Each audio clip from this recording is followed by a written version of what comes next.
Secret task പൂർത്തിയാക്കിയിരിക്കുകയാണ് ആര്യൻ. ആര്യനും ആര്യൻ്റെ കൂടെ നിന്നവർക്കും ബിഗ് ബോസ് പ്രത്യേകം അഭിനന്ദനങ്ങൾ അറിയിച്ചു. അങ്ങനെ സാബുമാൻ വീട്ടിലേക്ക് എൻട്രി ആയിരിക്കുകയാണ്. ഇനി കുറച്ചു ദിവസം ഹൗസ്മേറ്റ്സിൻ്റെ കൂടെ ഉണ്ടാകുമെന്നാണ് പറഞ്ഞിരിക്കുന്നത്. ആര്യനോട് ബിഗ് ബോസ് നടന്ന കാര്യങ്ങളെല്ലാം എക്സ്പ്ലെയിൻ ചെയ്യുവാൻ പറഞ്ഞു. തുടക്കം മുതൽ അവസാനം വരെ ആര്യൻ എന്തൊക്കെയാണ് ചെയ്തത് എന്ന് മറ്റുള്ള ഹൗസ്മേറ്റ്സിനോട് പറഞ്ഞുകൊടുത്തു. ഷാനവാസിനോട് പറയുന്നത് വരെ ആര്യൻ്റെ എല്ലാ പ്ലാനുകളും വളരെ നല്ല രീതിയിലായിരുന്നു മുന്നോട്ട് പോയത്.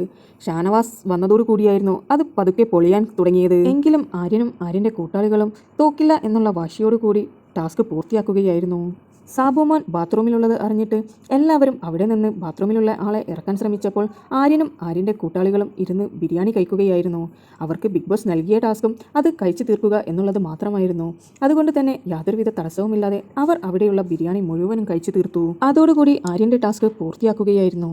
ആര്യൻ ഇതെല്ലാം എക്സ്പ്ലെയിൻ ചെയ്തു കഴിഞ്ഞപ്പോൾ ഏറ്റവും അധികം വിഷമമായത് നെവിനായിരുന്നു. ഷാനവാസിനെ വിളിച്ച് ആ ടാസ്ക് കുളമാക്കുന്നതിന് പകരം നെവിനെ വിളിച്ചാൽ മതിയായിരുന്നു.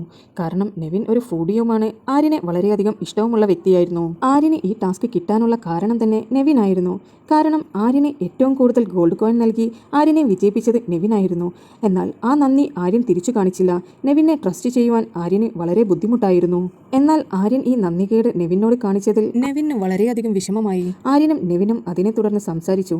അതിനിടയിൽ മറ്റുള്ള ഹൗസ്മേറ്റ്സ് കയറിയപ്പോൾ നെവിൻ പറഞ്ഞു, ഇത് ഞാനും ആര്യനും തമ്മിലുള്ള പേഴ്സണൽ ടോക്കാണ്, അതിലേക്ക് നിങ്ങൾ വരണ്ട എന്ന് പറഞ്ഞു. എങ്കിലും നെവിനെ ഒഴിവാക്കിയത് ശരിക്കും നെവിന് നന്നായി വിഷമമായി. പ്രത്യേകിച്ച് ഫുഡിൻ്റെ കാര്യത്തിലായതുകൊണ്ട് നെവിൻ പിന്നെ അവിടെ ഇരുന്ന് പ്രാകുകയായിരുന്നു. എന്തായാലും ടാസ്കും കഴിഞ്ഞു. കുറച്ച് പേർക്ക് ഭക്ഷണവും കിട്ടി. മറ്റുള്ളവർ കംപ്ലയിൻറ്റ് ചെയ്തു, എന്താണ് ബിഗ് ബോസ് ഈ കാണിക്കുന്നത്, ഞങ്ങൾക്കാർക്കും എന്താ ഭക്ഷണം നൽകാത്തത് എന്നെല്ലാമുള്ള പരാതികളായിരുന്നു. ഷാനവാസ് അതിൻ്റെ ഇടയിൽ ഒരു മാസ് ഡയലോഗ് അടിച്ചു, ഒരു കോഴിക്കായലിലൊന്നും വീഴുന്ന വ്യക്തിയല്ല ഞാനെന്ന് പറഞ്ഞുകൊണ്ട് ഇരിക്കുകയാണ്. നിങ്ങൾക്ക് ബിബിയുടെ പുതിയ അപ്ഡേറ്റ്സ് അറിയുവാൻ താല്പര്യമുണ്ടെങ്കിൽ എൻ്റെ ചാനൽ സബ്സ്ക്രൈബ് ചെയ്ത് സപ്പോർട്ട് ചെയ്യുക.